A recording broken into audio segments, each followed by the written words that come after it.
অর্জুনকে তার খাদ্য ধর্ম পালন করার উপদেশ দিয়ে ভগবান তাকে বললেন, এই ধর্মযুদ্ধে তার আত্মীয় পরিজনদের সঙ্গে যুদ্ধ করা যদিও অত্যন্ত দুঃখদায়ক এবং কষ্ট সাপেক্ষ, কিন্তু তবুও তার কর্তব্যকর্ম সম্পাদন করবার জন্যে তার দেহজাত আত্মীয়তার বন্ধন থেকে তাকে মুক্ত হতে হবে এবং যুদ্ধও করতে হবে।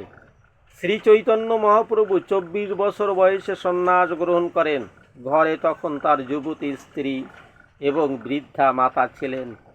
তাদের দেখাশোনা করার জন্য কেউই ছিল না, কিন্তু তা সত্ত্বেও মহত্তর উদ্দেশ্য সাধন করবার জন্যে তিনি তাদের পরিত্যাগ করে সন্ন্যাস ধর্ম গ্রহণ করেন। মায়ার বন্ধন থেকে মুক্ত হবার এই হচ্ছে উপায়।